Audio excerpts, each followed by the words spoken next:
This matrix has been designed as an alchemical battleground.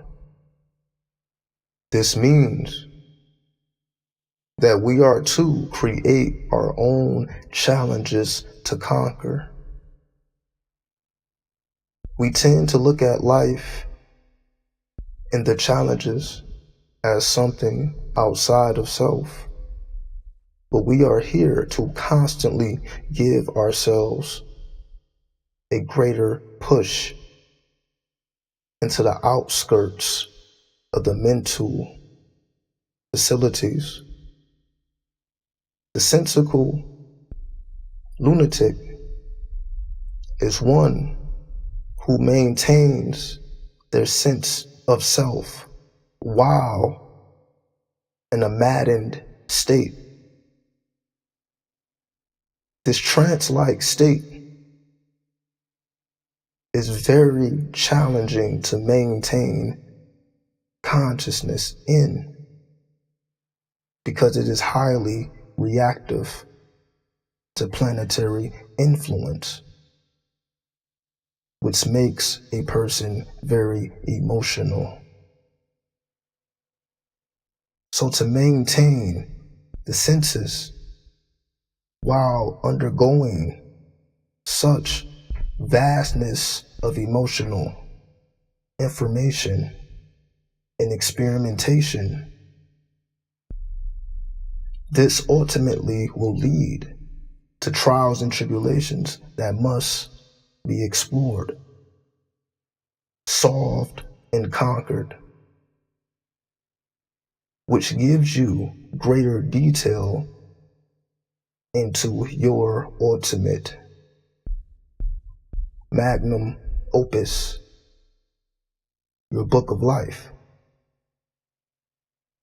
As the alchemist, you ask yourself, what experiments do I wish not only to explore, but to gain deeper insight into something that I'm naturally geared towards, and I use that medium to understand the rest of reality. The seed becomes the tree which bears fruit, and the cycle then continues. This law is repeated all throughout the matrix in various shapes and forms, but the law is the same.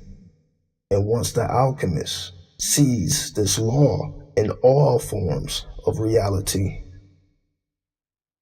including themselves, the mind can then be activated because you no longer see yourself as just a vessel that responds to planetary and earthly influence. You can place yourself in circumstances that will create a scenario which allows you to test your power and your strength,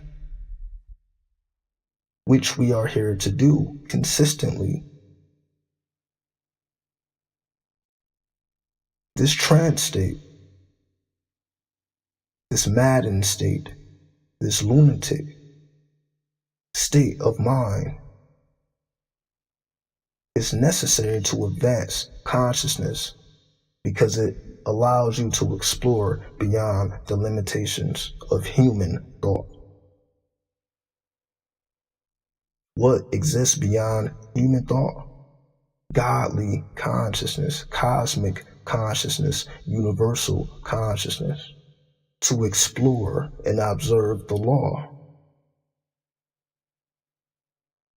from an astrological perspective. To maintain the senses, such as knowing the sciences of astrology and being able to relate the zodiac to the body parts, so on and so forth.